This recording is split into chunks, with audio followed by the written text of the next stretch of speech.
Got your Kleenex? This is in honor of Memorial Day.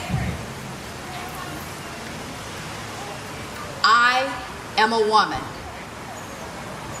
I'm somebody's daughter. I'm a soldier.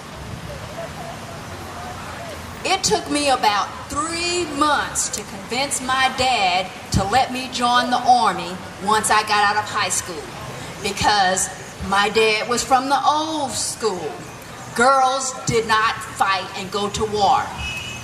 After I went to my basic training, I spent another 8 months learning a new language so that I could be a part of the civil affairs unit in the Army.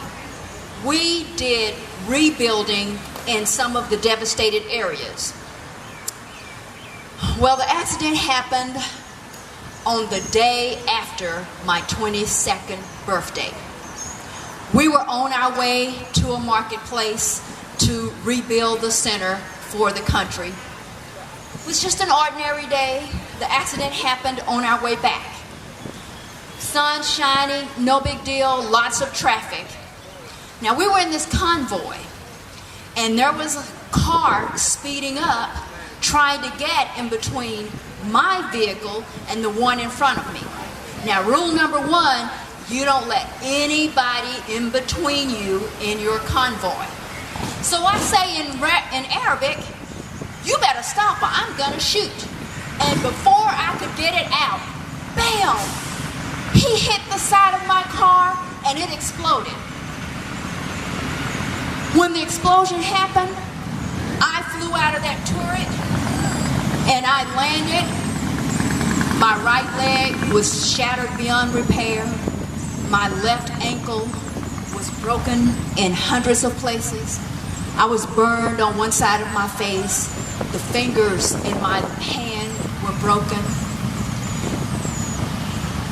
I could hear all of this machine gun fire. They were just laying out these bullets,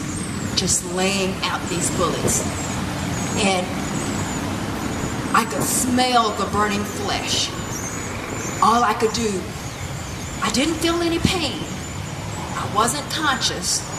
I was just saying, help me, somebody help me. About that time, the men from the third vehicle, the last one in the line, came up. They drugged me and 2 of the lieutenants. They threw us onto that third vehicle. It was about 5 or 6 of us all piled in top on that vehicle and headed for the hospital. I was bleeding all over the place. The guys were just saying, you're gonna be okay. You're gonna be okay. Now, that hospital was about 35, 40 minutes away from where we were. But I swear, when they threw me on that car, it felt like we were at that hospital in 10 minutes. When I got there, I kept asking about the other guys. How was everyone else? Because we realized we were in an ambush, because once that explosion hit, there was gunfire from the other side, so we were set up. And they just kept saying, everybody's okay, everybody's okay. Well, now, the first hospital I went to was in Mosul. Then they transferred me to Germany, where I had a couple of surgeries, and then it was to the States. I was in ICU for a very long time. When I woke up that first day, my mom was there at my side. My dad was in the room. And when I looked at him, he got up and left. And I was like, Mom, why did he leave? And she said, oh, he just went to get something to eat. But later, she told me it was because he was crying. Now, you have to know my dad. He does not cry. But he cried for me, laying there in that bed. He cried.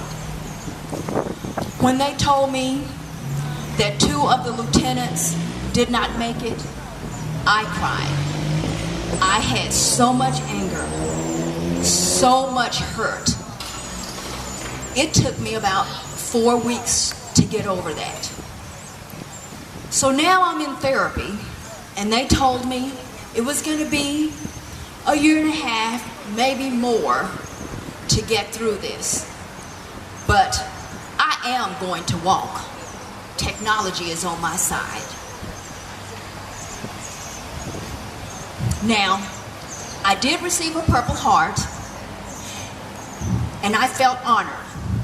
Not that I really wanted to earn a Purple Heart, but let me tell you what that Purple Heart means to me. It means I'm a survivor.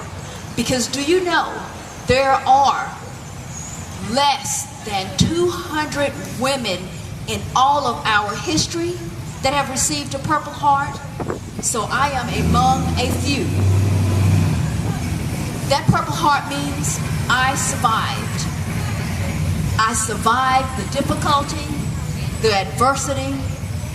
I will survive the challenge to walk again. I'm not going to lay here in the bed in my situation. I am going to get up and I am going to move forward. I see myself surviving. I see myself, with the help of God and His will, having children that will someday sit on my lap, that I can tell my story to, that will survive as well. I am a woman. I am a veteran. I am beautiful.